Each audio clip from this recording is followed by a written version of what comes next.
CBS reports UFO, friend, foe, or fantasy. Reported by CBS News correspondent Walter Cronkite. Good evening. Reports of flying saucers are nothing new. From the beginning of recorded time, men have been seeing unexplainable things in the sky. And there's no reason to doubt they saw something. The question is, was what they saw really there? And what was it they really saw? The great flying saucer mystery of 1966 began here, near Dexter, Michigan, late in March. And before the month was out, flying saucers were being reported from New Jersey to California, from Colorado to Long Island, from Ohio to Georgia. Invariably, the first reports were brought in by quiet and sober citizens like Frank Manor, father of 10 children, a countryman, a hunting man, a man used to wooded swamplands by night. Well, first beginning, we were watching television, and we have 6 dogs here, and they started raising a fuss, in which they never do much, so I went outside and gave a yell at them, and as I turned around to come back on the porch, I looked to the north of me, and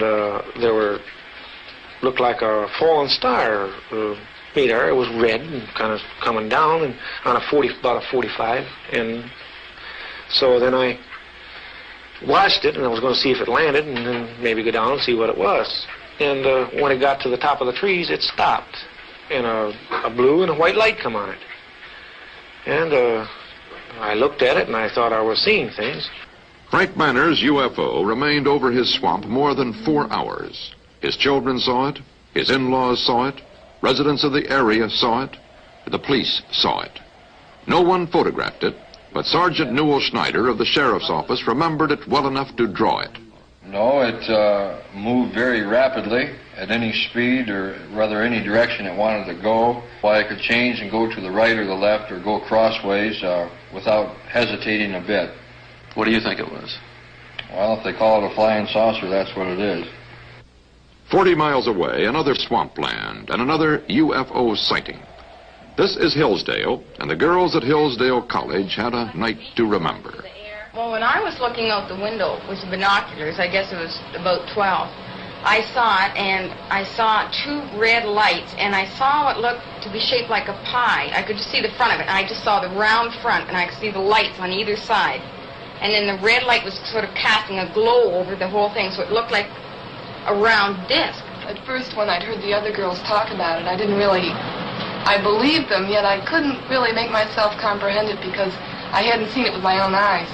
But then when I saw it, I just was fascinated. I wasn't afraid. I just wanted to stay there and keep my eyes glued to it. I couldn't leave. I know I saw it, but, and I know myself I saw it, but I believe I saw it, but I can't fathom it because it seems so unreal.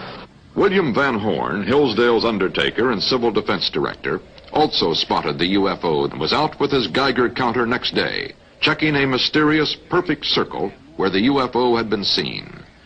Van Horn did not find any radioactivity here, but this did not shake his certainty that he had seen a hovering vehicle with 2 lights. Many people asked him why he did not go right up to the UFO in the dark. I'd much rather be a live coward than a dead hero. And with the area of uncertainty that we have here, how do I know but what maybe there's a current, a little electrical charge which is being radiated by one of these vehicles which would electrocute you if you got within a certain area of it. There was no sound whatsoever. I could not hear a bit of sound. The Air Force sent its chief scientific consultant on UFOs, Professor J. Allen Hynek, to check the Michigan sightings. Dr. Hynek agreed that the good citizens of Michigan had seen something in the marshlands. He thought they had seen marsh gas. Frank Manor, the Michigan farmer who had brought in the first report, was caught in the middle. He was mad.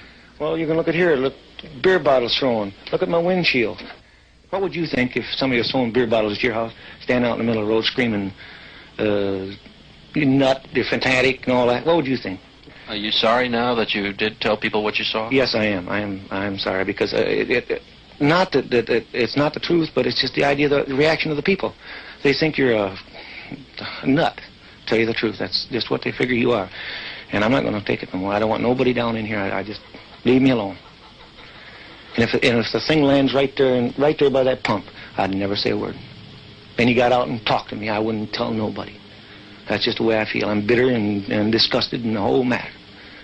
And if people's going to act like that, I hope one lands right in Ann Arbor, right in the middle of Detroit.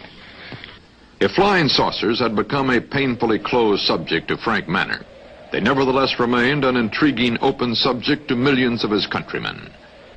Mr. Ford, what about flying saucers? You've had some in Michigan in the past week. Do you really believe in flying saucers? You've called for a congressional investigation. Dave, we've had several incidents in Michigan in the last week, incidents that many reliable, good citizens felt were sufficient to justify some action by our government, and not the kind of flippant answer that was given by the Air Force where they passed it off as a swamp gas. The Congress should investigate the rash of reported sightings of unidentified flying objects in southern Michigan and other parts of the country.